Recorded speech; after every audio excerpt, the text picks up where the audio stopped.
Tonight, we begin with a man who loved nothing but silence, stone, and the dream of perfection. His name was Pygmalion, the master sculptor of Cyprus, and though he lived in a city alive with music, laughter, and the clamour of markets, he found no joy in the company of mortals. To him, their words were masks, their hearts restless, and their love as shallow as wine left too long in the Sunday. He wanted something more than fleeting glances or whispered promises. He wanted beauty that could not betray him. He wanted a form no god had yet dared to shape. The story begins not in a palace, but in a studio, a cavern of light and dust where marble blocks loomed like sleeping giants. The air was thick with the scent of chisel dust, the scrape of iron tools, and the sweat of long hours. Here Pygmalion walked among his unfinished statues, like a shepherd among sheep, each one half-formed, each one discarded for failing to reach the vision in his mind. He believed that human love was a trick, a fragile bond that cracked under time, but stone was eternal, and if his hands could breathe life into ivory, perhaps eternity itself would listen. He had once tried to love, long ago, but every woman who came near him seemed a shadow compared to the idea that haunted him at night. He had seen how desire turned to scorn, how vows crumbled into dust, how beauty faded like paint in the rain. So Pygmalion made a vow. If the world could not offer him truth in flesh, he would carve it from silence. If mortals were bound to betray, then he would bind himself to perfection. The people of Cyprus whispered about him. Some said he was cursed, others that he was blessed, but all agreed he was different. During the festival nights, when the city lit torches and lovers held hands beneath the stars, Pygmalion stayed alone in his studio. The only warmth he felt was from the glow of his oil lamps reflecting off smooth marble. And the only heartbeat he trusted was the rhythm of hammer against chisel. He looked at the stone and saw possibility where others saw nothing. In every block of ivory, he imagined a woman not bound by time, not broken by human flaws, not destined to deceive. He told himself that love was not worth the cost, but the truth whispered louder every night. He was lonely, the kind of loneliness that fills a man's chest like water in a sinking ship. Yet he hid it beneath his craft. When neighbours asked why he never married, he only smiled and said, "Why would I need a wife when stone never argues and never leaves?" But deep down, he yearned for something impossible. So he set his vow into motion. He would create her, not just a statue, not just a likeness, but the very idea of love itself made visible in form. The gods may laugh, the world may whisper, but Pygmalion was certain. In the cold gleam of ivory, in the slow fall of chisel dust, he would find a perfection no mortal woman could ever match. And thus the ivory dream began. The city of Cyprus was alive with fire and laughter on the night of the midsummer festival. Torches lined the streets, music spilled from every corner, and dancers in bright robes swirled like flames across the marble courtyards. Merchants cried out their wares, children darted between shadows with candied figs in hand, and lovers leaned close beneath garlands of flowers. To any other man, it was a night meant for joy, for celebration. for finding someone whose gaze lingered just a little longer than chance. But to Pygmalion, it was a night of masks. He moved quietly among the crowds, his white tunic plain compared to the gold-trimmed finery of the men around him. Everywhere he looked, faces smiled, but eyes betrayed. A nobleman whispered sweet vows to a woman already glancing over his shoulder at another. A young maiden promised her laughter to one suitor, then offered the same promise to another the moment he turned away. Beneath the drums and lyres, beneath the cheers of wine-drunk revellers, Pygmalion heard only lies. It was theatre, he thought, not love. A play performed year after year, with actors who did not know they were wearing masks. At the heart of the festival stood the altar of Aphrodite. Priests poured out bowls of oil, and doves fluttered overhead, their feathers catching sparks of torchlight. Men and women gathered to offer prayers for romance, marriages, and children. They tossed wreaths of roses at the goddess's feet, begging for her blessing. Pygmalion watched and felt nothing but scorn. These people did not seek love, they sought convenience. They wanted Aphrodite to hand them pleasure and call it destiny.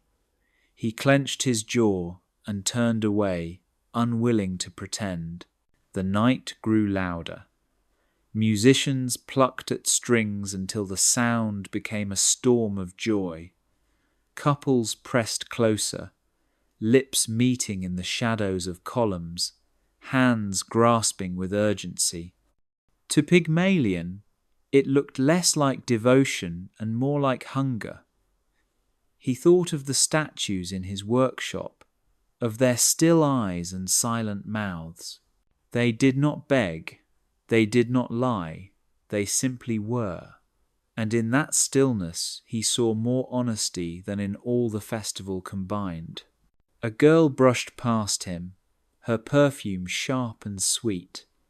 She laughed, a high sound meant to draw eyes, and for a moment her gaze lingered on him. He did not return it.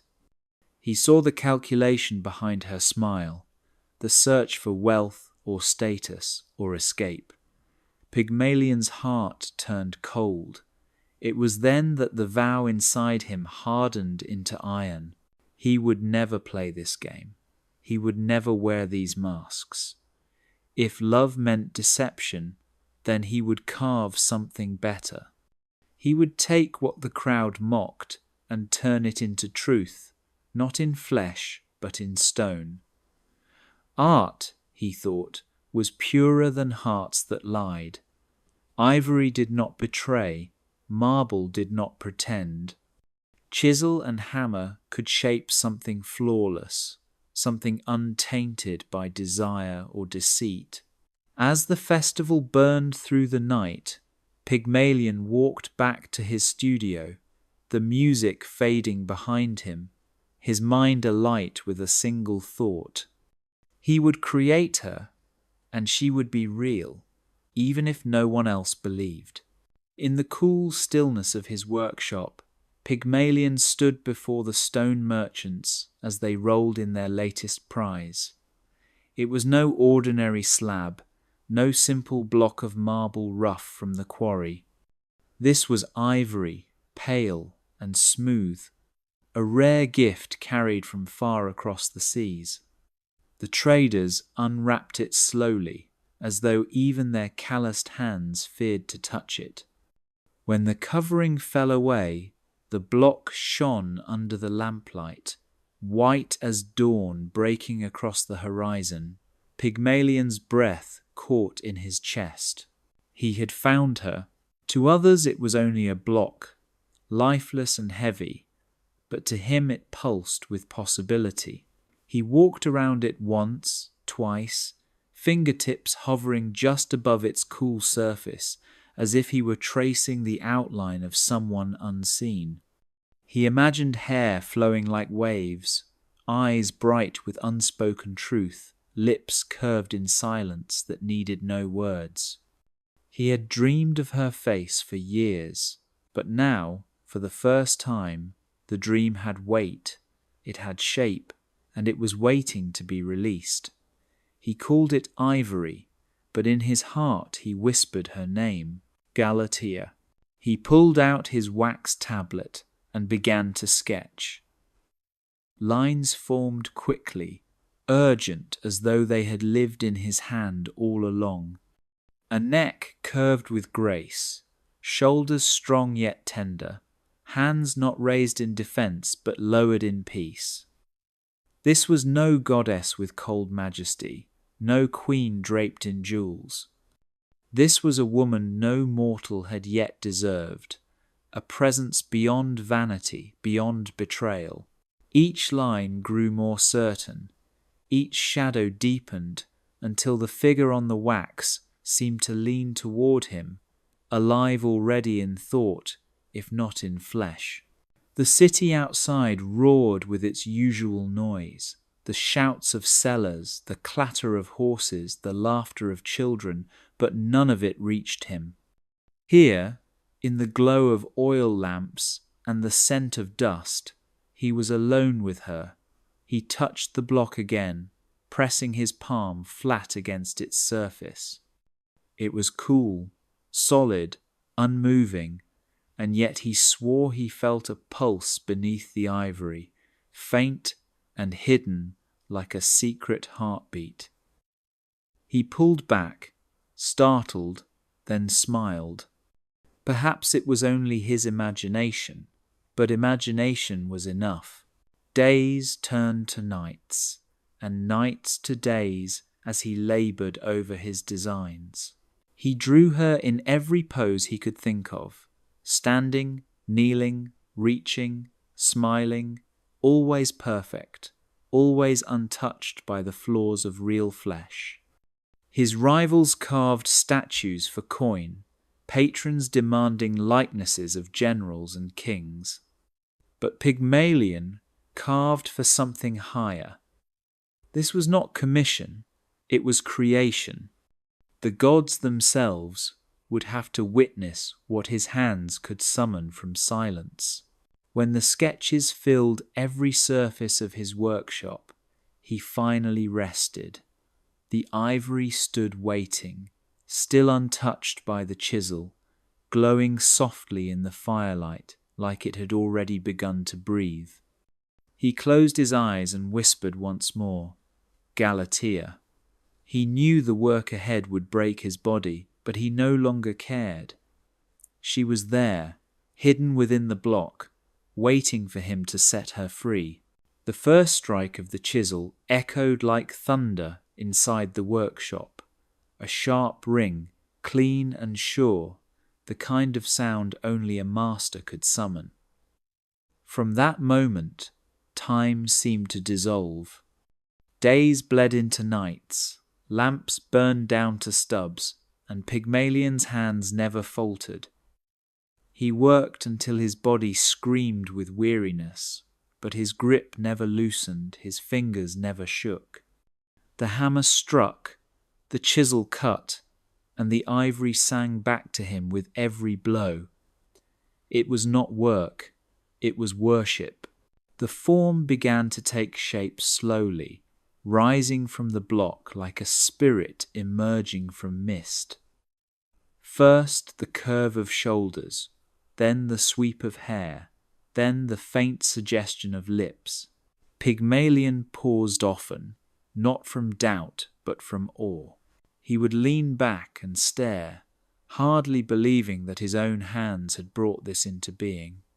At times he thought he saw her shift in the light, as if she turned slightly to watch him, but when he blinked she was still stone, serene and waiting. The air itself grew heavy with her presence. Weeks passed, but he no longer counted them. Friends and rivals knocked at his door, but he did not answer.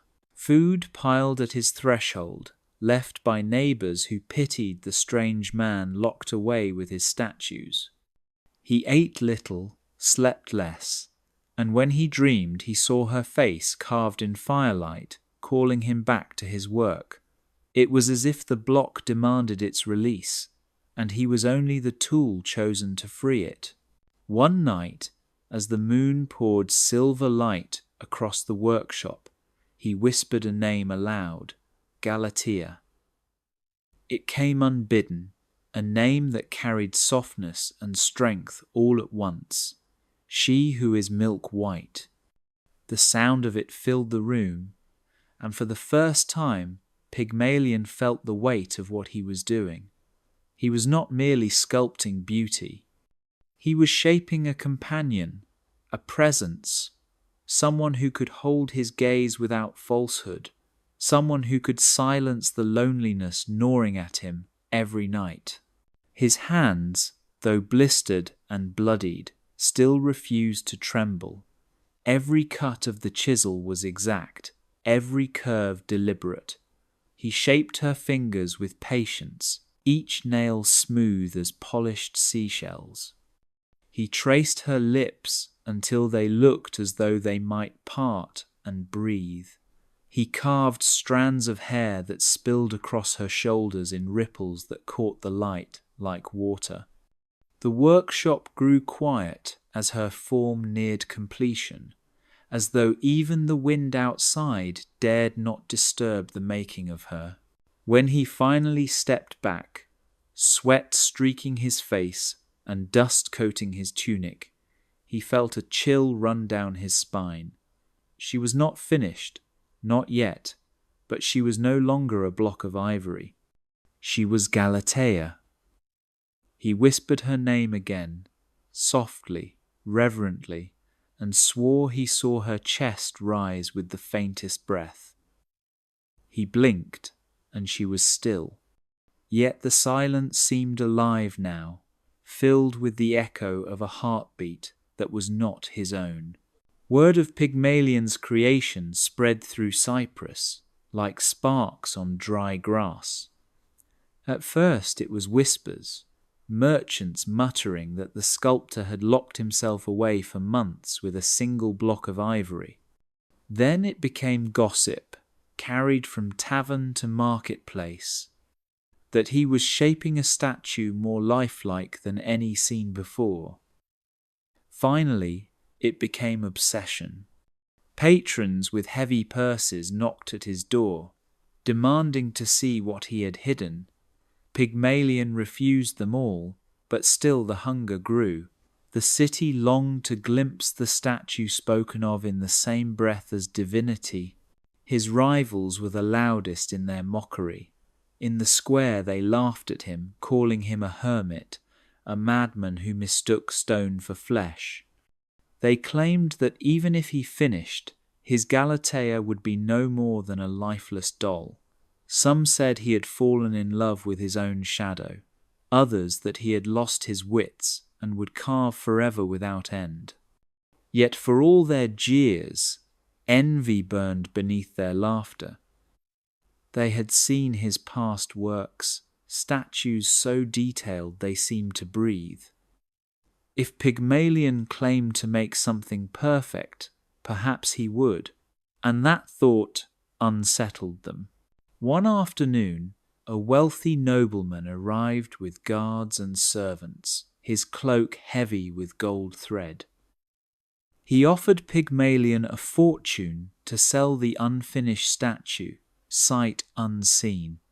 He promised fame, comfort, and a place among kings. Pygmalion turned him away without a second word.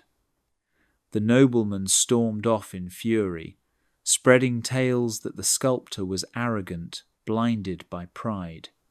But behind the anger was something sharper, the sting of rejection. Soon others came, offering coin, jewels, even ships in exchange for what Pygmalion guarded. To each, he said no. Galatea was not for sale. The rivals began to scheme. They whispered in workshops and taverns, saying that no statue could be worth such secrecy. They suggested he had hidden trickery within it, some contraption of gears and pulleys to make stone move like flesh. A fraud, they called him, a deceiver, who would be exposed the moment Galatea was revealed. But their words could not shake Pygmalion. He smiled to himself in the quiet of his workshop, knowing that their envy only proved he was close to something beyond their reach. Meanwhile, Galatea grew. Every day her form softened, her face brightened, her hands seemed closer to reaching out. When he brushed dust from her cheek, it felt as though her skin warmed beneath his fingers, though reason told him it was impossible.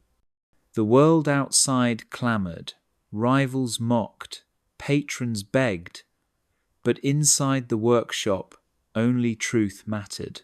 The truth of art, the truth of creation, the truth of a love that could not be bought or mocked away. One night, as laughter echoed in the streets, Pygmalion whispered her name once more. Galatea. The noise of envy and greed fell silent beyond the walls. He looked at her and thought, let them laugh, let them rage, for they will never understand. She is not theirs. She is not for gold or for glory. She is mine. The workshop smelled of wax and dust, of iron tools resting dull in the corner, of ivory shavings that curled across the floor like fallen petals. Pygmalion stood in the middle of it all, his chest tight with a longing he could not name. Galatea's face was nearly complete, her eyes carved with such precision that sometimes he swore they glistened when the lamplight struck them. Yet she remained silent, still, untouched by the breath that would make her more than stone. That night, for the first time, Pygmalion admitted to himself that his hands alone were not enough. He cleared a small table and set it with offerings, a bowl of honey, sweet and golden under the flicker of flame, a string of seashells gathered from the shore, their spirals humming faintly with the tide, fresh roses, red as blood, each thorn removed carefully so they would not mar the goddess's gaze. He whispered as he arranged them, his voice unsteady, for it felt strange to pray not in a temple, not before robed priests, but in the quiet company of his own creation. Yet he felt her eyes on him, those carved eyes that had seen nothing but his devotion, and he found the courage to speak. He did not ask for a wife. He did not beg for a mortal's hand or a child's laughter or a crown of status in the city. He asked instead for mercy, for the goddess of love to look kindly upon a man who had given his heart to stone. His words cracked with shame and hope alike. He told Aphrodite that he had searched among mortals and found nothing but masks. He told her that the statue before him was not just ivory, but the last ember of his faith, the only thing that made his heart still believe in beauty without lies. The candles quivered. For a moment the room smelled of salt and roses stronger than before, as if the sea itself had drawn closer. He thought he heard the faint sound of laughter, not cruel but distant, like a tide pulling against rocks. He dropped to his knees and pressed his forehead to the floor. His hands trembled, though his voice steadied. He told her he did not wish to steal, only to love without fear. If Galatea could never breathe, he begged at least for the peace to love her in silence. If she could never warm, he begged for the strength to endure that cold. The night stretched on, long and heavy, his offerings lit by the last sputtering flames of the lamps. Galatea's shadow stretched across the wall, tall and still, yet strangely alive. He thought he saw the roses stir, though no wind entered the workshop. He thought he saw her lips part, though no word escaped. He closed his eyes, whispering her name like prayer itself, Galatea. And, though the goddess did not answer in words, something in the air shifted, something older than stone, as if Aphrodite had leaned in to listen at last. The island of Cyprus trembled with celebration as the festival of Cythera began. Every street was alive with colour, garlands of roses strung between marble columns, gold dust scattered over the ground until it glittered like the sea at sunrise. Musicians plucked their lyres and flutes, sang high above the din of the crowd, while dancers painted the air with scarves dyed in crimson and violet. At the heart of the city, the great temple of Aphrodite blazed with torches as priests prepared to honour the goddess with prayers, music, and sacrifice. Lovers clasped hands, husbands kissed wives, and maidens lifted their eyes to the sky begging for blessings. The air swelled with the weight of desire and hope.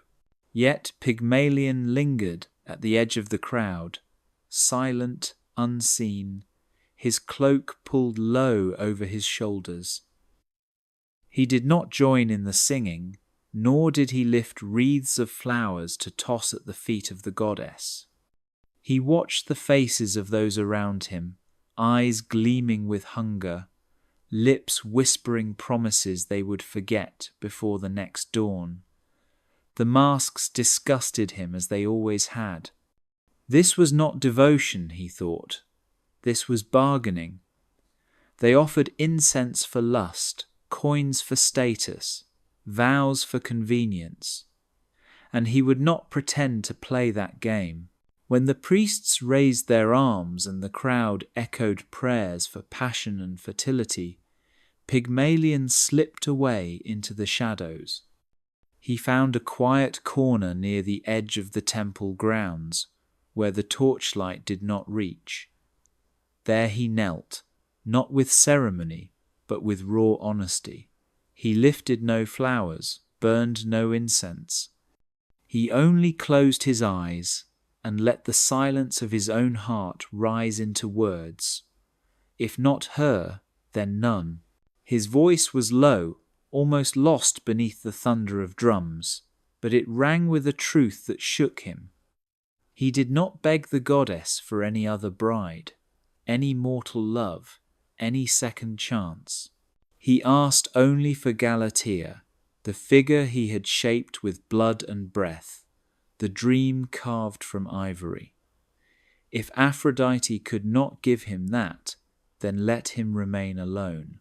Better no love at all than a love born of lies. The air shifted.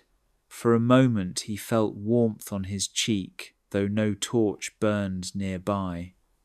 A breeze lifted and carried with it the faint perfume of roses, so strong it made his chest ache.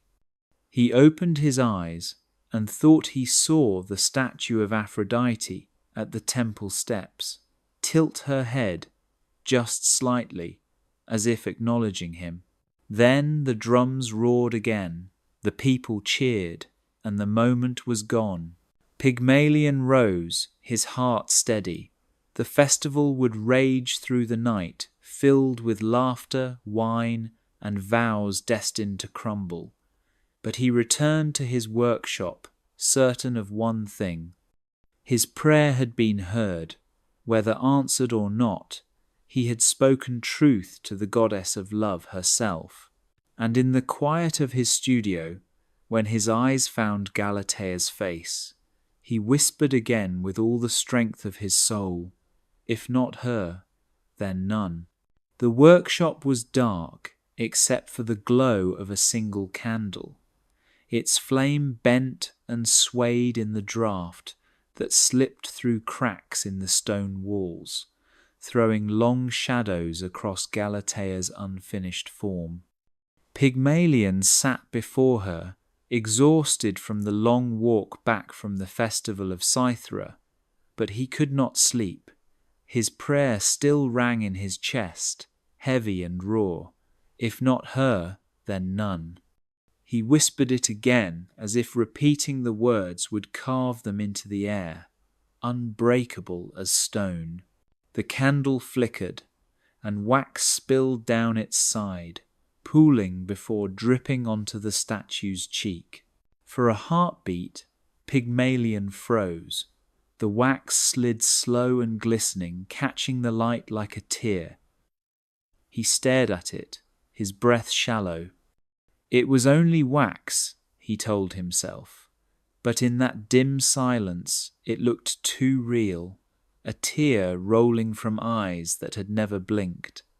His hands trembled as he reached for it, brushing the hardened drop away.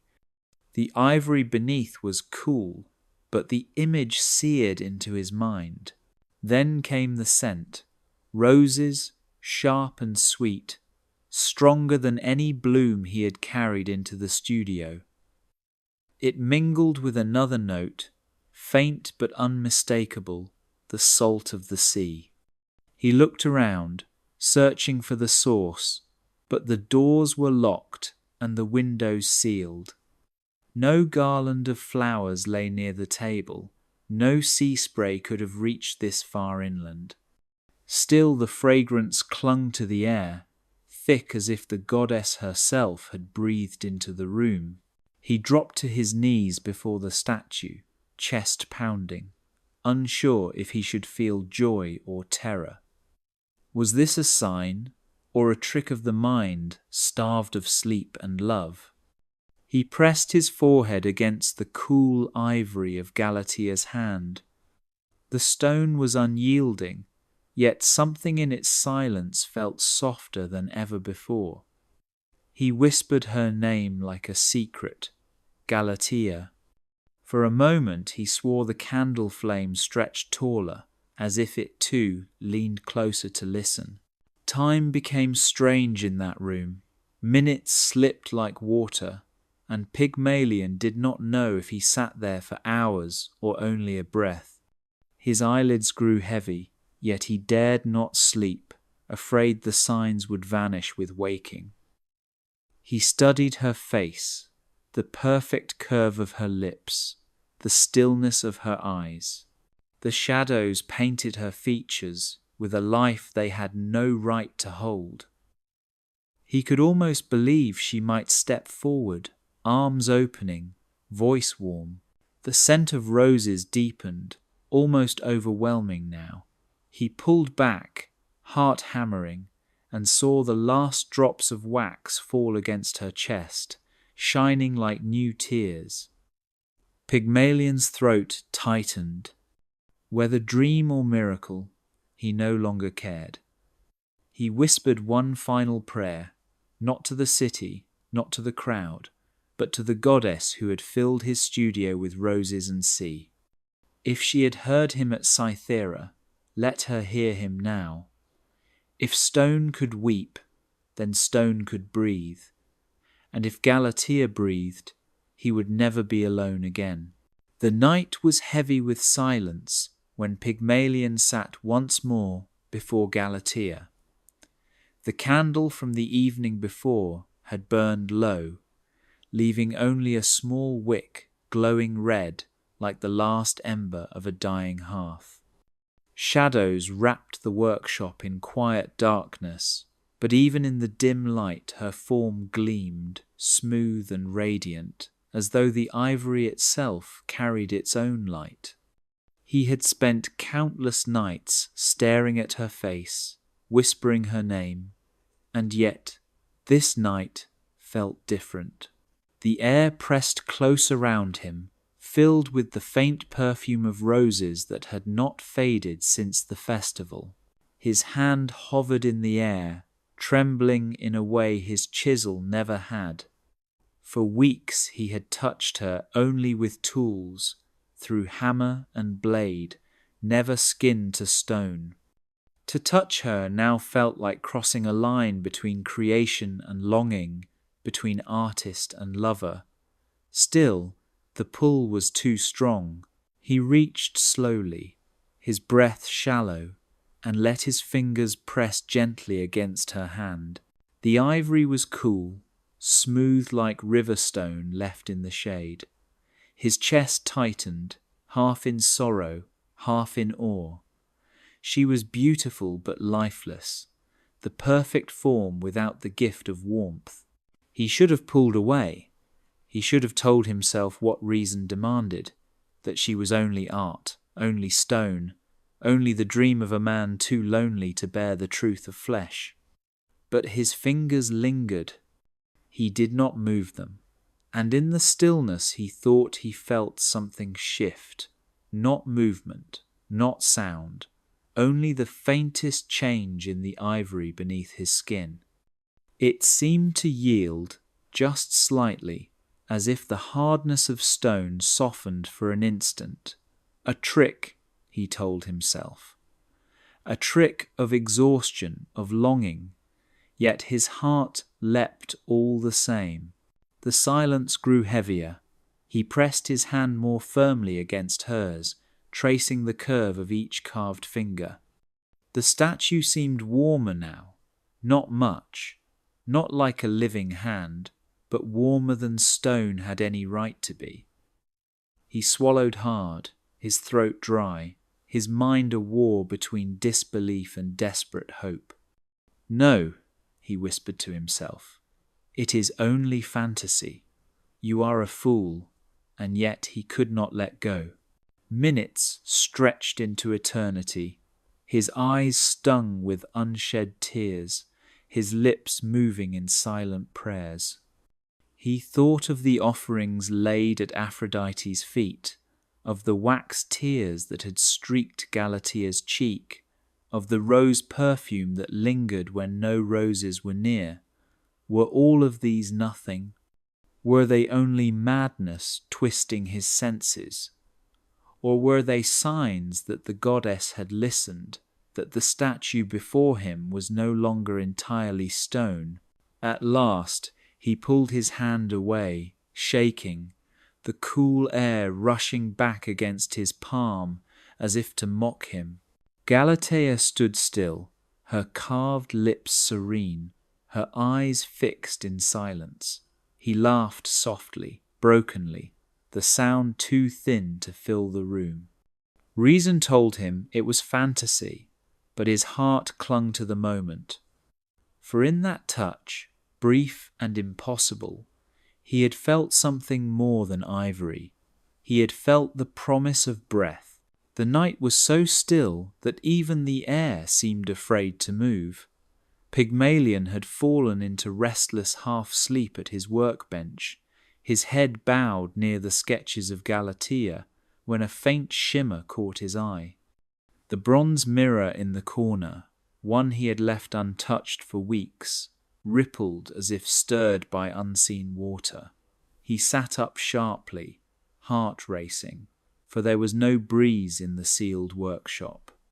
The surface of the mirror bent and flowed until the reflection was no longer his own, but that of a figure draped in light. The fragrance of roses filled the room once more, stronger than ever, mixed with the salt of the sea. The shimmer grew, and from it stepped the image of a woman, not carved, not mortal, but divine. Aphrodite, goddess of love, radiant, even in silence, her eyes like tides that pulled and crashed all at once. She did not look upon him with cruelty, nor with kindness, but with the weight of a truth no mortal could ignore. Pygmalion fell to his knees, his voice faltering as he whispered her name.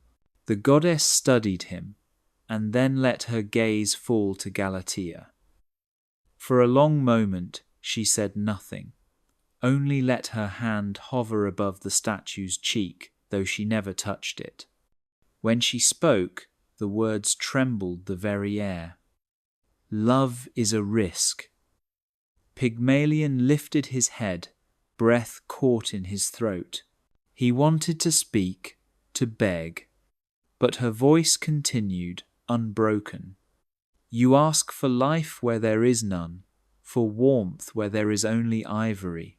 You seek to bind your heart to a creation that cannot promise you return. He shook his head, his hands pressed against the ground. I ask only to love her, he whispered. I ask for no crown, no glory, only this. Aphrodite's eyes narrowed, not in anger, but in question. Then, hear this. Give up your sovereignty, and I will give her breath. The words curled around him like chains and wings, all at once. He understood. To love Galatea alive was not to hold her as possession, not to command her like clay beneath his chisel. It was to release control, to risk rejection, to surrender the certainty he had always clung to. The goddess's reflection shimmered brighter, her face now closer to his own. You carved her, but she will not belong to you. Love is no statue, no perfect line in ivory. It is choice. And if you accept that, if you surrender your will to own, then I will answer your prayer. Pygmalion's chest tightened. He thought of nights alone, of the wax tears on her cheek, of the warmth he thought he felt beneath her hand. He thought of the loneliness that had driven him here. His voice was barely more than breath, but he spoke it clearly. I surrender, not to stone, but to love. The mirror flickered. Aphrodite smiled, the kind of smile that was both promise and warning. Then let it be so. The ripple stilled, and the workshop was left in silence. Only Galatea remained, her eyes frozen as before, but in the air lingered a shift, a weight, as if the first spark of breath had already been promised. The hour was deep past midnight when Pygmalion rose from his knees, his lips raw from whispered prayers. The workshop was dark, except for the thin light of a dying lamp, its flame swaying as if it too were weary. Galatea stood as she always had, silent and still, her face carved into serenity that mocked his restless heart. He rubbed his hands over his eyes, half afraid he had dreamed the goddess's bargain, half certain he had lost his mind altogether. Then it came, a wind, sudden and sharp, rushing through the sealed chamber, as though the doors had burst wide, though they remained locked. The flame bent sideways, the sketches fluttered, and ivory dust lifted from the floor like drifting snow. Pygmalion staggered back, his eyes fixed on her. Galatea's chest, smooth and flawless, rose with a faint swell. It was only for an instant, a single breath, but he saw it. He swore he saw it. His own lungs forgot to move, his own heart forgot to beat. Then it was gone. The air stilled, the lamp straightened, and she was stone once more. His knees gave out, and he collapsed to the floor, staring up at her with wide, desperate eyes. He crawled forward, hands trembling as he reached for her arm. The ivory was cool, colder than before, as if the breath he thought he had seen had been a cruel trick of shadow and hope. He pressed his ear against her chest, waiting, listening. Nothing. Only silence, the hollow silence of stone that had never known blood or heart. He pulled back, his chest tight, his eyes burning with the sting of disbelief. Did she breathe, or had loneliness twisted his mind until even stone seemed alive? He remembered the goddess's words. Love is a risk. Give up your sovereignty, and I will give her breath. He had said yes. He had surrendered. He had offered everything he was, and yet the statue before him remained cold. He wondered if Aphrodite had mocked him, if his devotion had not been enough, if the gods demanded more than the simple truth of a mortal's prayer. Perhaps he was not worthy. Perhaps the breath had been meant only to tease, a reminder of what he would never hold. He sank into the dust at her feet, his forehead pressed against the floor. For the first time, doubt crept into the edges of his soul. What if faith had failed him? What if his vow, his sacrifice, his endless hours of labour had all been for nothing more than a fantasy carved into ivory? Outside, the city slept in warmth and laughter, lovers curled together in the hush of night, while Pygmalion knelt alone before a statue that would not move. Still, he could not let go. Even in despair, his hand reached up, brushing her fingers as if clinging to the faint memory of that single rise of her chest. One breath, whether dream or truth, it had happened. He told himself it had to mean something. The silence pressed heavy, but hope, fragile as it was, refused to leave him. He whispered her name once more into the stillness. Galatea, and in that whisper he chose to wait. Dawn crept into the workshop in quiet gold, slipping through cracks in the shutters and scattering across the floor where ivory dust still clung like frost. Pygmalion had not slept. He sat slumped against the wall, his eyes fixed on Galatea's face, as if afraid to look away, as if a blink might steal from him the chance to see a miracle. His body was weak, but his mind clung to one memory with the grip of desperation. The breath, that single rise of her chest in the midnight storm.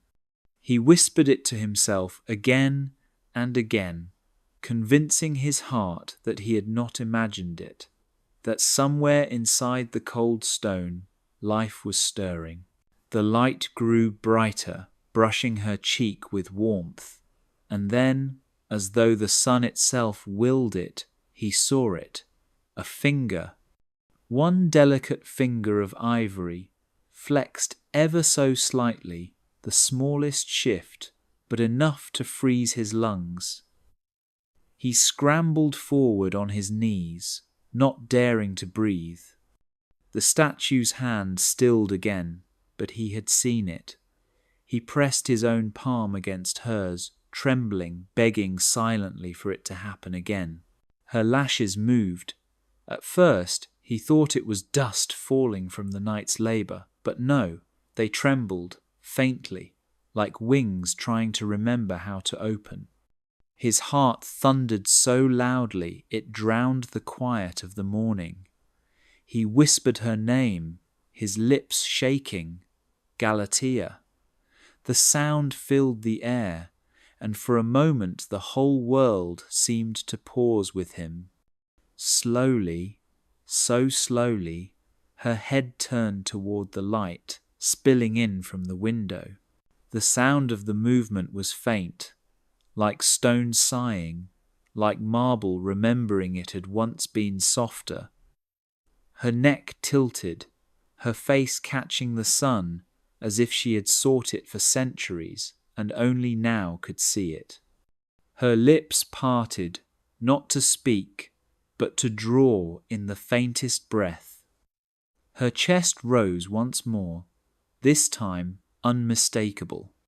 Pygmalion's hands covered his mouth, tears breaking down his face as he knelt before her, unable to speak for fear that words would shatter the moment.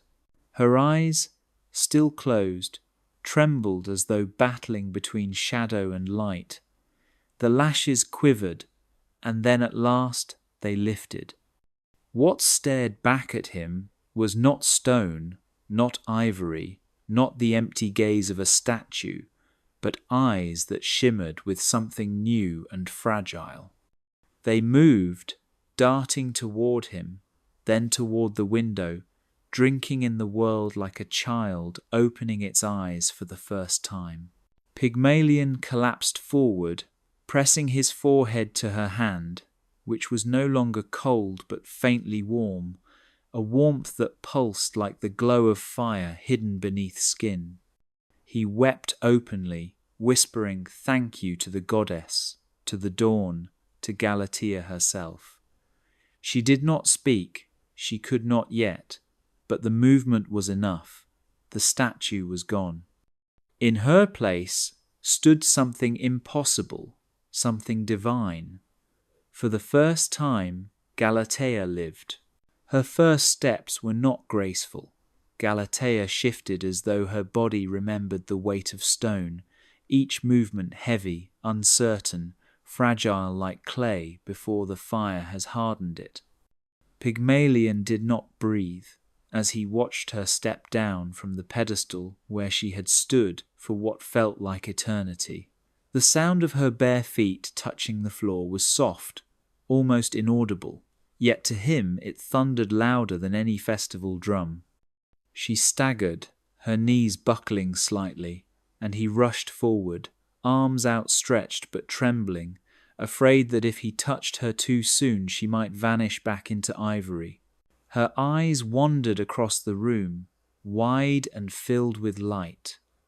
They held no words, no memory, only wonder. She reached for the closest thing, the flicker of the lamp on the table. Her fingers hovered above the flame, fascinated, then drew back sharply as heat licked her skin. A gasp escaped her lips, the first sound she had ever made, small and startled, but alive. Pygmalion nearly wept at the sound. She touched her hand to her chest, feeling her own breath rise and fall, testing the rhythm of a heart that had never beaten before. He guided her carefully, his voice a low whisper of comfort. "Galatea," he said, and she turned her gaze to him at the sound, as if the name itself had weight. He placed her hand against the wooden edge of the table, letting her trace its grain. Then he poured water into a bowl and guided her fingers into it. She gasped again at the coolness, pulling her hand back before dipping it once more, delight flickering across her face like sunlight through leaves. She touched everything she could reach, the coarse stone of the wall, the smoothness of polished bronze, the rough fabric of his tunic. Each sensation was new, each one pulling her deeper into the world she had only dreamed of in silence.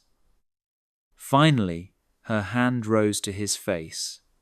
Her palm pressed against his cheek, her thumb brushing the line of his jaw. He closed his eyes, unable to bear the weight of that touch without breaking into tears. Ivory had become skin, creation had become life. No words came from her lips, only soft sounds, breathy and raw. But Pygmalion did not need words. He saw in her gaze the question of existence itself, and he answered it with his own steady whisper. "You are alive. You are Galatea." His voice cracked, but his heart swelled with something greater than pride, greater even than love. It was awe. She leaned closer, forehead against his, her breath mingling with his own. For a moment, the world outside vanished. There was no city, no rivals, no gods watching from their high thrones. There was only a man and the woman he had carved, now living, trembling, learning the world by touch. Galatea pressed her hand to his chest, feeling the heartbeat she had been born from. And though she could not yet speak, her eyes told him everything. She was his, not as stone, but as living, breathing soul. The days that followed felt like waking into a new world, not just for Galatea, but for Pygmalion as well. He had once lived in silence, broken only by the scrape of chisel against stone, but now his workshop rang with the sound of discovery. Galatea's voice began as little more than breathy murmurs, but he was patient. He guided her lips with his own speech, shaping syllables slowly, repeating names until they belonged to her. "Fire," he whispered, as he held her hand above the flame. "Water," he said, as her fingers dipped into the bowl. "Stone, wood, sky." Each word landed in her mouth like a seed and grew there, blooming into sound that made her eyes light with pride. When she learned the word for colour, he brought pigments from his shelves and spread them before her. "Red," he said, pointing to the deep ochre powder. "Blue," he whispered, showing her the crushed lapis. "Green," he traced with a leaf from outside. She laughed softly when she touched yellow, smearing the pigment across her fingers like sunlight caught in her skin. Each name was a thread, weaving her closer to the world she had only touched in silence. For every word she spoke, Pygmalion felt as though he was carving once more, not with a chisel but with patience, shaping not ivory but soul. But Galatea was no passive student. Though she could not teach him words, she gave him something far rarer. She taught him to listen to silence. When he grew too eager to rush her speech, she would press her hand against his lips and tilt her head, reminding him that the world spoke without sound.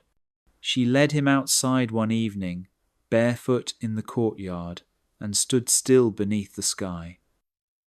Together they watched the fading light, saying nothing, only breathing as the stars appeared one by one. For the first time, Pygmalion realized that stillness was not emptiness. It was presence, the kind he had never shared with anyone. Music became their language as well. He showed her the lyre, her fingers clumsy on the strings at first, but she laughed at the sharp twang of mistakes, her joy filling the air more beautifully than any perfect note. Soon her touch grew gentler, and she coaxed soft sounds from the strings as if they recognized her new hands. Pygmalion played beside her, his eyes not on the instrument, but on her face, watching how music shaped her smile. Each lesson bound them tighter. He gave her the world through words, colours, and song. She gave him back the world in ways he had forgotten to see. When he taught her red, she touched the roses on his table and held them to her nose, reminding him of their fragrance.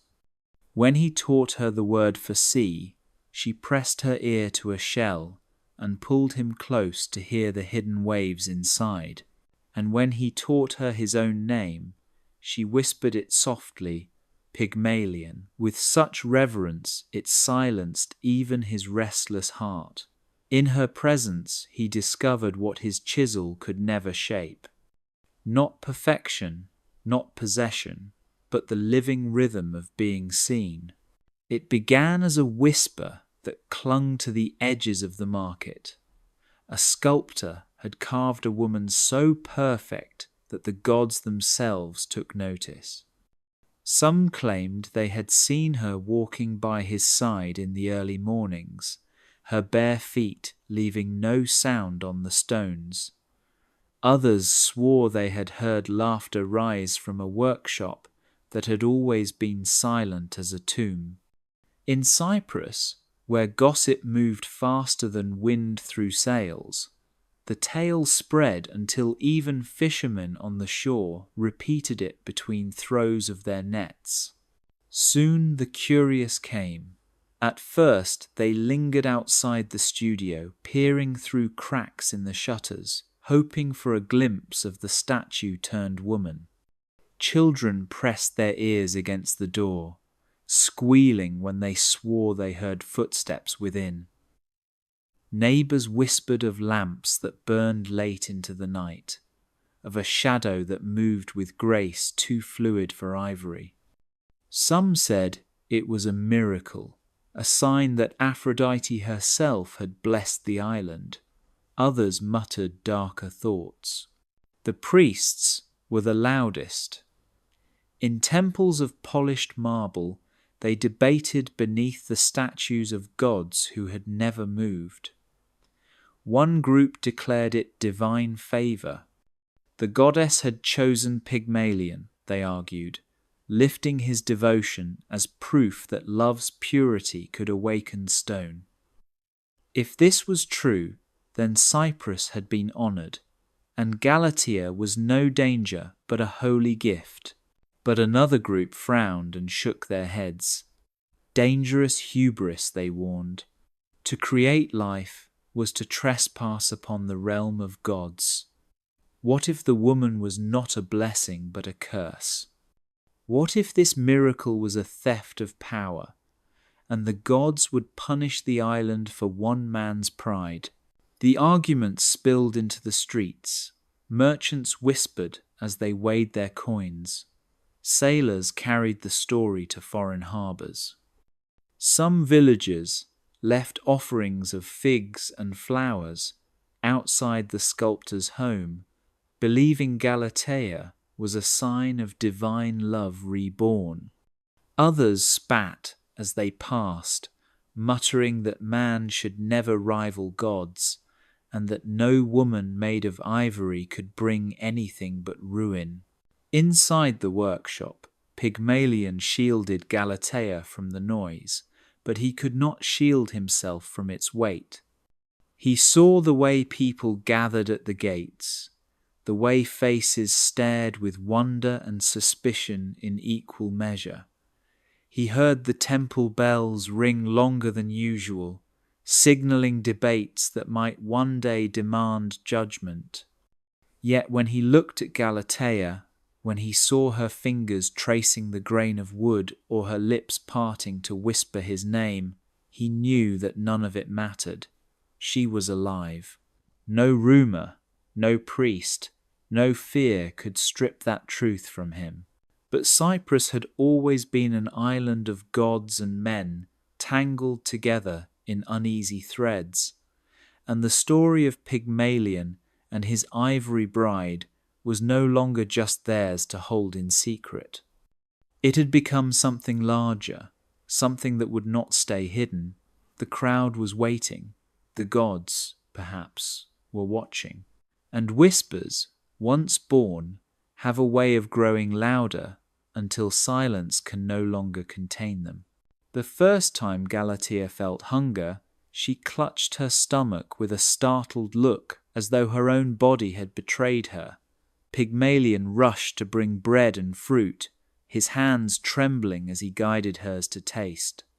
She bit into a fig, and the juice spilled down her chin, sticky and sweet. She laughed, wiping it with the back of her hand, unbothered by the mess. For Pygmalion, it was a moment of worry, but for her, it was wonder. Hunger, she discovered, was not a flaw, but a reminder that she was alive. Cold followed soon after. One evening, the sea winds tore through Cyprus and slipped into the workshop like invisible knives. Pygmalion wrapped her in woven wool, muttering apologies for not preparing sooner. Galatea, however, pressed her face into the rough fabric and breathed deeply, marvelling at its scratch against her skin. "Cold made warmth matter," she whispered, though her words were slow and halting. She stepped outside barefoot into the chill, tilting her face to the night air, her teeth chattering but her smile wide. He tried to pull her back in, but she shook her head, insisting that even discomfort was a kind of gift. The greatest lesson came not from hunger or cold, but from laughter. As they walked through the marketplace one morning, a child tripped near them, his small basket of dates scattering across the dirt. He looked up with wide eyes, ready for scolding, but Galatea knelt quickly and began gathering the fruit with clumsy fingers. When the boy giggled at her seriousness, she tilted her head, then copied the sound, a burst of laughter that rang through the crowd. It was not polished or elegant. It was uneven, broken by her lack of practice. But it was real, and the boy's giggles doubled, filling the street with joy. Pygmalion watched with conflicted eyes.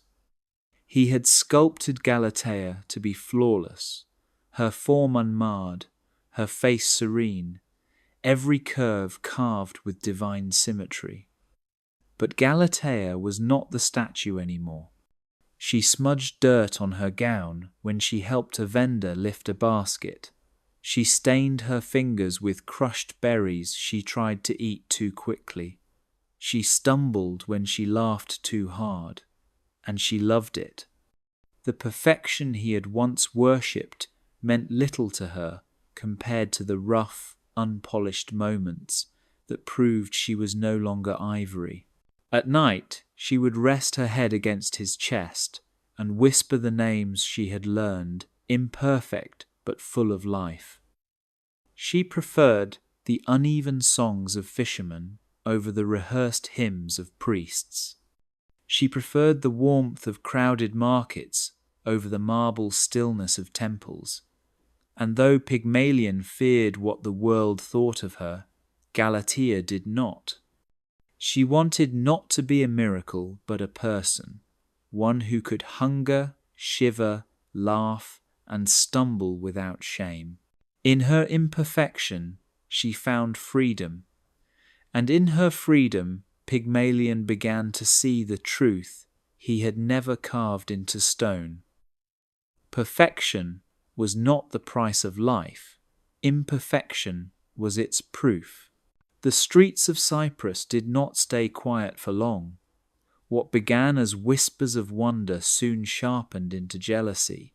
Pygmalion's rivals, sculptors who had once mocked his obsession, now found their workshops empty while crowds gathered outside his. Their patrons, once eager to purchase marble gods and ivory heroes, now demanded only to see the living statue.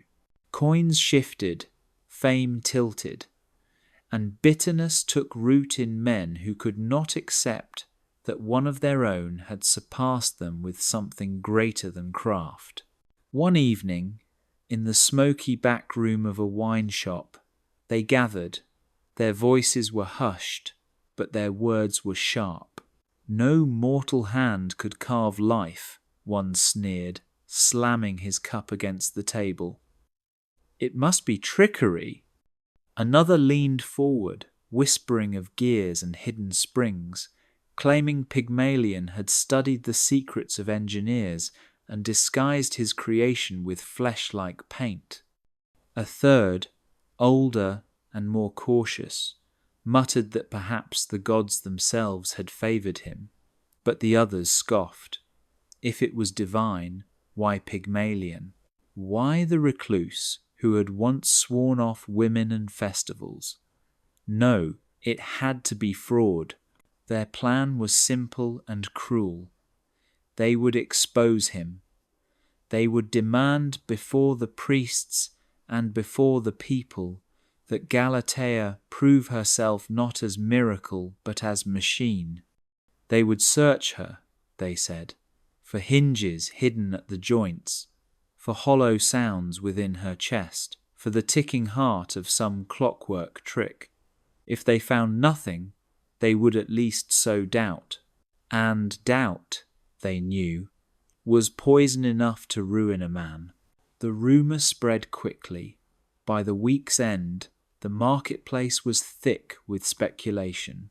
Merchants whispered that they had seen Galatea move stiffly, unnaturally, as though wounded by unseen hands. Children dared each other to listen at Pygmalion's shutters for the sound of gears grinding at night. Even priests debated whether the supposed miracle was a blessing or a deception too dangerous to ignore. Pygmalion heard the talk, and his heart ached not for himself, but for Galatea. She had learned to laugh, to stumble, to hunger like any mortal. Yet now men sought to strip her of her humanity, to reduce her to an object once again. He watched her trace the patterns of wood grain on their table, unaware of the storm building outside, and felt fury rise in him. He had prayed for her life, surrendered all sovereignty, and still the world refused to believe what love had wrought. The rivals pressed harder, demanding a demonstration at the next gathering in the temple square. They wanted her unveiled, inspected, humiliated if need be. Some in the crowd were eager, thirsting for spectacle. Others feared divine wrath if she were truly a gift from Aphrodite. But one thing was certain: the envy of men had turned into open rivalry, and soon it would not be whispers in wine shops, but accusations shouted before the gods themselves. In his workshop, Pygmalion held Galatea's hand, his voice steady, though his soul shook. "They will not understand," he whispered, "but no matter what comes, you are not stone, not machine. You are life." She pressed her forehead to his, silent but certain, and in her eyes he found the courage he feared he would need for what lay ahead. The temple square of Cyprus had never been so crowded. From the steps to the marketplace stalls, people pressed shoulder to shoulder, straining for a glimpse of the miracle or the fraud they had been promised.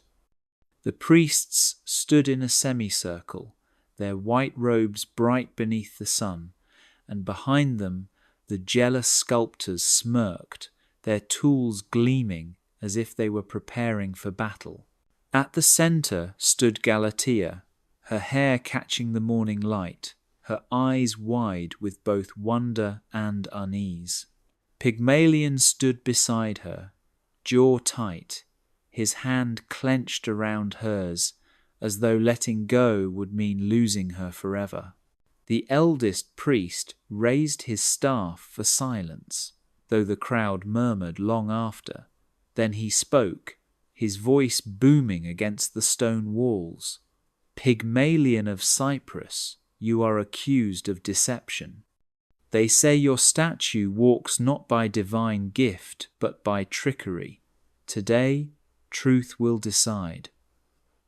One of the rivals stepped forward, his lips curled with triumph. "If she is flesh, let her bleed. Strike her arm with a chisel, and we will know she is no hollow machine." A gasp rippled through the square. Pygmalion's fury flared, and he stepped forward, his voice raw. "You would wound her to satisfy your jealousy? She is no idol to be broken, no wood puppet to be cut open. She is alive." But the priests did not dismiss the challenge. Their gazes were sharp, burdened with the need for proof that would silence a city. The chisel was raised toward Galatea, gleaming like a threat of thunder.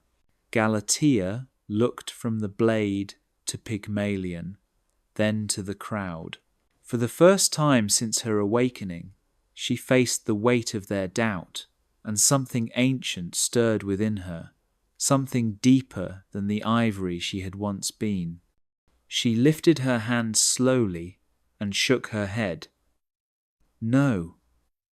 Her voice was soft but firm. "I will not bleed for you," the rival sneered. then you will be exposed." But before he could step closer, she inhaled deeply, her chest rising with a calm that silenced even the crowd. Then she sang. It was not a song she had been taught, not words she had learned from Pygmalion. It was pure sound, a note so clear and sharp it rang through the square like struck silver. The air trembled, and people pressed their hands to their ears as the sound climbed higher, stronger, until even the stones beneath their feet seemed to quiver. The rival's finest statue, displayed proudly at the temple steps, groaned under the weight of the note. A hairline crack split its flawless surface, then another, until the marble chest burst apart with a thunderous snap. The crowd erupted in cries, some falling to their knees, others shouting that it was a miracle. The rival sculptors staggered back, their faces pale with terror. Galatea's voice faded into silence, and she lowered her gaze, her breath steady, her defiance unbroken. She had not bled, but she had proved life in a way no wound could. Pygmalion wrapped his arms around her, whispering into her hair, "They will never doubt again," and though the priests stood in awe, whispering of divine power, the truth was clear to all who had witnessed it. Galatea was no machine, no trick of gears or ivory. She was alive, and her voice had shattered the pride of men. The night after the trial, the workshop was quiet but heavy, as if the walls themselves carried the echo of Galatea's song. Pygmalion had barred the doors, afraid of intruders, afraid of whispers, afraid of losing what he had fought to keep. Galatea sat by the lamp, her fingers tracing the strings of the lyre in soft, hesitant notes, but her gaze kept drifting to the window where the world waited. Pygmalion watched her with a mixture of awe and dread, his mind still burning with the sight of the marble cracking, the crowd kneeling, the rivals pale with shame. He thought they were safe now, but the gods do not grant gifts without consequence. It began with the mirror. The same bronze plate that had shimmered once before rippled again. Though no hand touched it, no breeze stirred the air. This time Pygmalion did not fall to his knees at once. He clenched his jaw, bracing himself, but his heart thudded when the light bent and Aphrodite's face appeared, radiant and terrible. Roses bloomed in the corners of the room, their perfume thick and suffocating, as though the goddess meant to remind him that her presence was no blessing but power. "You asked for life," she said, her voice filling the chamber like the sea at flood tide. "And life I gave, but you did not ask for freedom." Her eyes turned toward Galatea, who had risen silently, her fingers still resting on the strings of the lyre. She looked back at the goddess with a calm that unsettled Pygmalion, as though she already knew the words being spoken were not meant for him alone. Pygmalion bowed low, his voice breaking. "She is mine," he whispered. "She is my love, my gift, my devotion answered."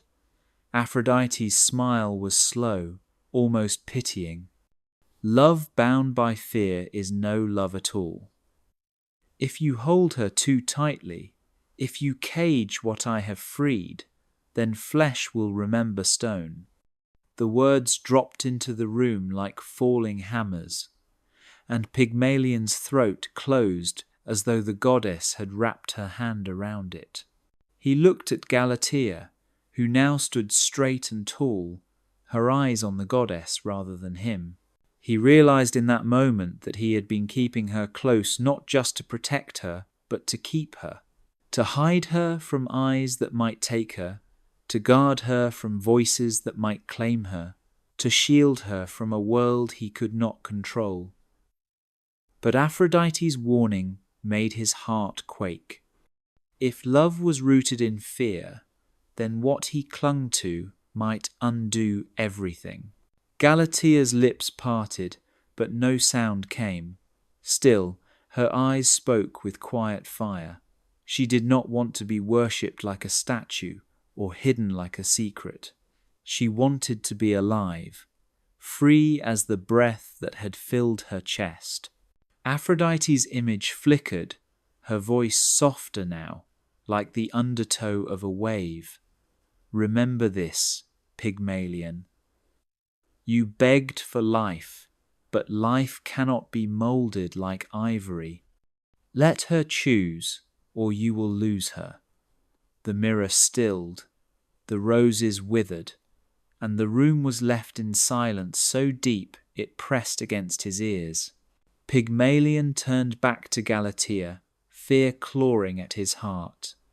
He reached for her hand, but this time he felt it tremble not with the cool weight of stone, but with the unspoken truth of freedom. And he wondered, for the first time, if his greatest miracle might also be his greatest trial. The days after Aphrodite's warning weighed heavily on Pygmalion. He tried to dismiss her words as divine riddles meant to unsettle mortals, but the truth gnawed at him like rust on iron. Galatea was alive, yes, but her steps were no longer confined to the workshop.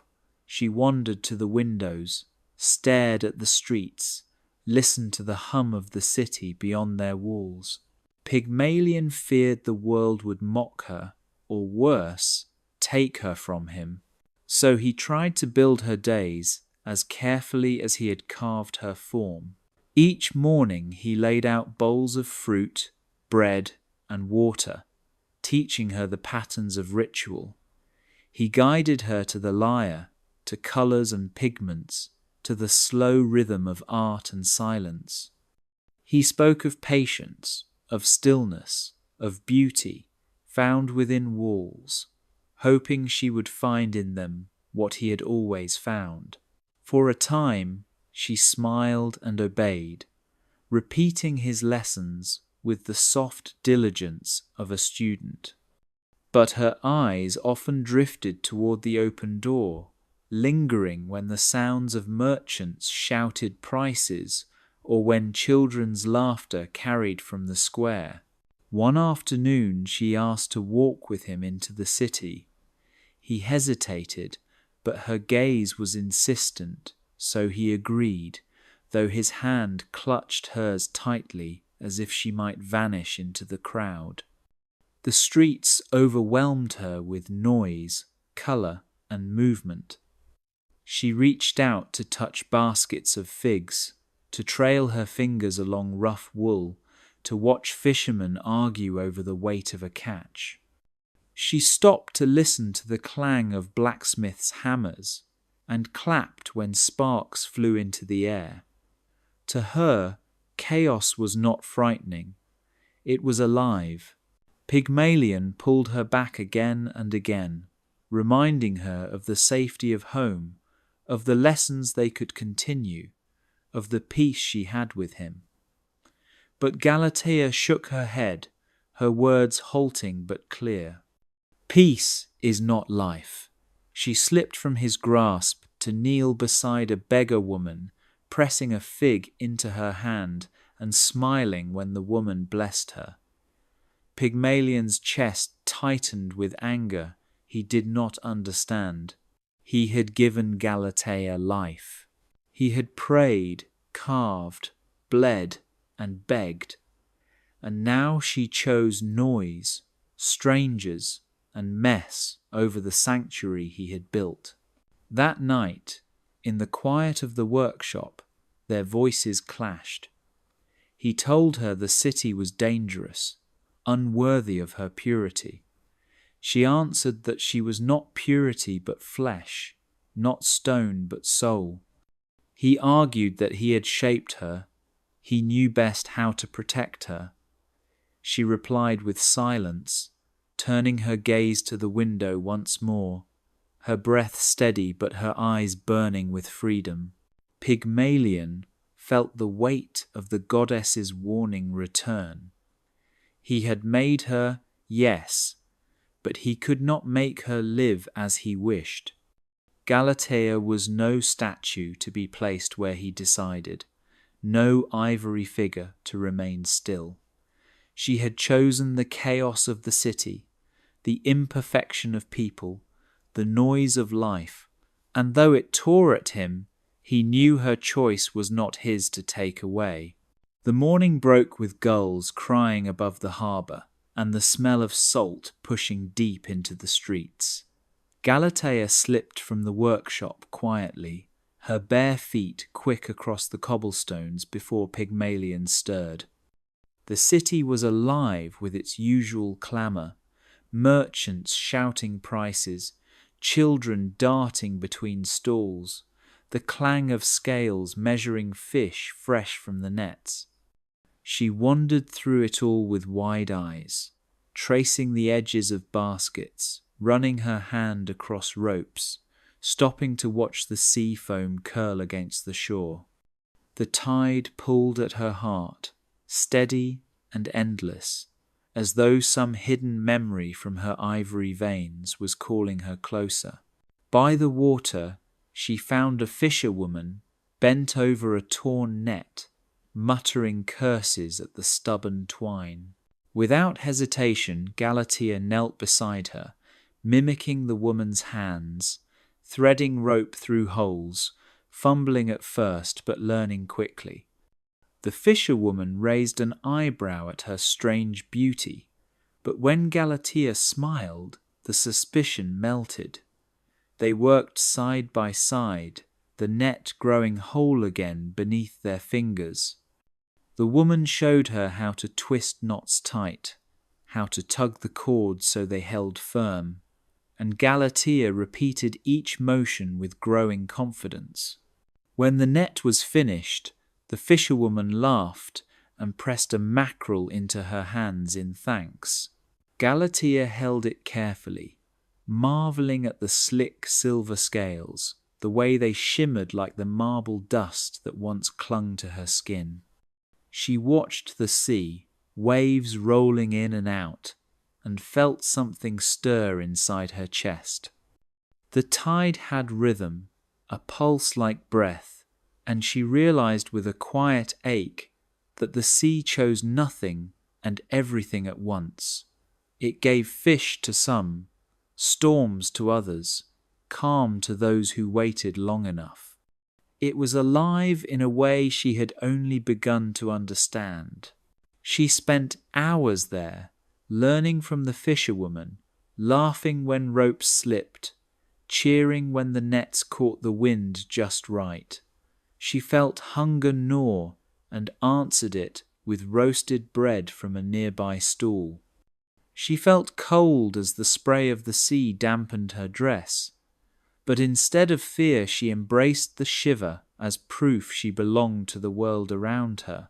Each imperfection taught her something Pygmalion's careful lessons never could. When the sun dipped low, Galatea walked the shoreline alone, the mended nets now hanging to dry, gulls scattering overhead. She let her feet sink into the wet sand, the waves tugging at her ankles, as if testing whether she might follow. She looked out at the horizon, endless and untamed, and whispered her own name as though reminding herself she was more than carved perfection. She was choice. She could step forward, she could step back, she could belong to the market, to the sea, or to herself. Behind her, the city bustled, unaware of her small revelations. Ahead, the sea breathed its eternal song. Galatea closed her eyes and let both sounds fill her heart. For the first time, she was not Pygmalion's statue, not Aphrodite's gift, not Cyprus's miracle. She was simply Galatea, and the tide listened as if it agreed. The day began with clear skies, the kind that made the marble temples of Cyprus shine like fire under the Sunday. Yet beneath the surface, bitterness brewed. The rivals who had failed to shame Pygmalion could not bear their defeat. Their envy, sharper now than any chisel, turned toward Aphrodite herself. If she had favoured him, then they would strike her symbol, her altar, her temple. At dusk, when the priests had left and the square was emptying, they crept into the shrine with tools hidden beneath their cloaks. With sneers and curses, they struck the goddess's image, cracking the marble lips that had smiled down upon worshippers for centuries. The sound echoed like thunder, and the moment their hammers struck, the island answered. The earth growled deep beneath their feet. At first it was subtle, a tremor that rattled jars and toppled oil lamps, but then it roared. The ground split open, columns groaned and fractured, and the temple shuddered like a beast shaking off chains. People screamed as the earth tilted, stone crashing down from the high walls. The rivals fled in terror, their boldness drowned by fear. Yet the goddess's wrath did not strike them first. It struck the innocent who had gathered outside, children chasing one another in the square, mothers with baskets, old men resting in the shade. A great slab of marble broke free, crushing the steps where children had been playing. Dust rose in suffocating clouds. Cries rang out sharp and frantic. The priests shouted prayers, some frozen in awe, others scrambling to pull survivors free. And, through the chaos, Galatea ran. She did not hesitate, did not look to Pygmalion for permission, or to the priests for guidance. She dove into the dust and stone, her bare hands clawing at the rubble with a strength that stunned all who saw. The cries of trapped children guided her. She braced her shoulder against a broken pillar, pushing with all her weight until the stone shifted enough for others to drag a boy free. She soothed a frightened girl with the gentlest of touches, her voice halting but steady. "You are safe." Her words, though broken, carried more comfort than the polished hymns of priests who stood paralyzed nearby.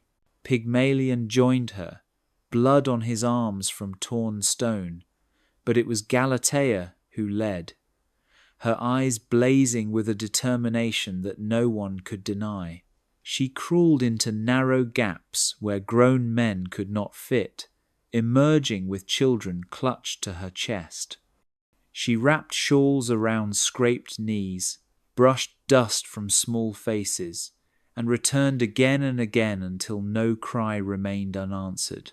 When at last the earth stilled and the temple stood in ruins, the crowd turned not to the priests, not to the rivals who had vanished, but to Galatea.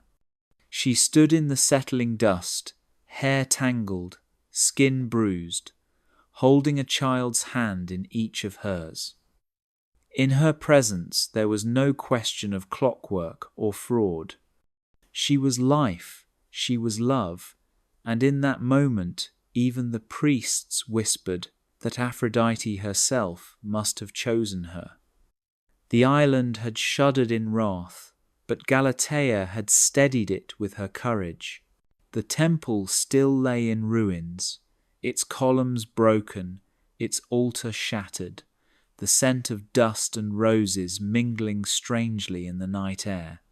Fires burned in small braziers where survivors huddled, their faces streaked with ash, their eyes wide from what they had endured. Among them walked Galatea, her gown torn, her hair tangled with stone dust, yet she moved with quiet purpose. She bent to hand bread to a weeping child, pressed her palms against the shoulders of a fisherman who could not stop shaking, and held the hand of an old woman who had lost everything but breath. She did not hesitate. She did not pause to think of herself. Pygmalion watched her from the edge of the crowd, his chest tight with a storm he could not name. For so long he had feared losing her to the world, feared that if she stepped beyond the safety of his walls, she would slip away from him forever. He had believed love meant protecting, holding, shaping her days as carefully as he had shaped her body from ivory. Yet, as he watched her now, kneeling in the dirt beside strangers, he saw something far greater than what his hands had ever carved. He saw life. She had chosen them over safety, chosen risk over comfort, chosen chaos over the peace he tried to bind around her. And in that choice, she had not turned from him. She had become more herself. He realized, with a heaviness that lifted even as it broke him, that love was not chains or cages or carefully planned days. Love was standing near enough to see her shine, even if that light was not his alone to claim. When she returned to him, her hands scraped and her face streaked, he reached out but did not pull her close as before. He simply held her fingers in his, brushing the dust from her knuckles, his voice low and trembling. "You are not mine to keep. You are yours to be." She looked at him with confusion at first, then with a softness that silenced the night. She touched his face with her dirt-stained palm and whispered his name, not as possession but as presence, Pygmalion. Tears stung his eyes, and for the first time he did not feel shame in letting them fall. He had prayed for her life, begged for her breath, but the gift Aphrodite had given was not just for him. It was for the world, for the children she saved, for the strangers who now whispered her name in gratitude. And he understood at last that if he tried to keep her only for himself, he would undo the miracle. Love is a vow to witness, not to own. He whispered it aloud, the words shaking but true. Galatea smiled, leaning her forehead against his, her breath warm, her eyes fierce and free. In that moment, Pygmalion knew he would no longer fear her freedom. He would walk beside her, not as master and creation, but as man and woman, bound not by chains, but by choice.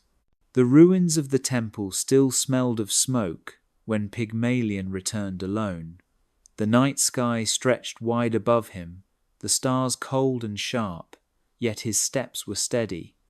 He carried no offering of figs or roses, no bowls of honey or garlands of seashells as he once had. In his hands he held only the chisel that had been his companion for years, the tool that had carved Galatea's face, her hands, her body. It had been his voice when words failed, his power when love felt too fragile. Now it felt heavy, not with creation, but with the weight of control he no longer wished to hold. The altar was cracked, its edges split from the quake, but the flame of Aphrodite's presence lingered. He knelt, placing the chisel on the stone, his voice breaking the silence. "I asked for life, and you gave it. I asked for love, and you showed me that it cannot be shaped by my hands. I lay down this chisel, not in shame, but in surrender. She is not mine to carve, not mine to bind. She is herself." His words trembled, but they were true. The air shifted, warm with the scent of roses and salt. The cracks in the altar seemed to glow, and from the shimmer rose Aphrodite, her form radiant, her smile carrying the weight of storms and the gentleness of tides.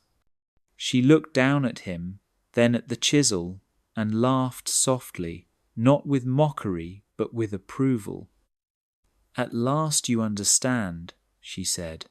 "Love is not perfection shaped by force. Love is choice, messy and untamed. You have made your second creation, Pygmalion, not with ivory, but with surrender." Behind him, footsteps.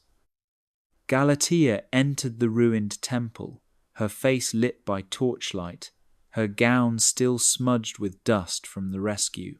She looked at the chisel on the altar, then at him, her eyes wide with something between fear and hope. Pygmalion rose and took her hand, pressing it against his chest. "I give up the tools that bound me to you. I choose instead to walk beside you as you are." She studied him for a long moment, then smiled, her lips trembling but her gaze steady. Aphrodite lifted her hand, and the broken altar shimmered with light. The goddess's voice rang out like a tide crashing against cliffs. "Then let it be sealed, not as statue, not as artwork, but as woman." Her gaze turned to Galatea, and for the first time the goddess bowed her head. "Live not as gift, but as choice." The flame flared and then dimmed, leaving only the night, the scent of roses fading into the cool sea air. Pygmalion and Galatea turned together, stepping down the cracked steps of the temple into the waiting crowd. People whispered, some in awe, some in doubt, but neither looked back. They moved hand in hand, imperfect and free, their steps no longer bound to marble or myth, but to the simple rhythm of life. For the first time, Pygmalion did not see Galatea as a creation. He saw her as herself, and in that truth, both of them were remade.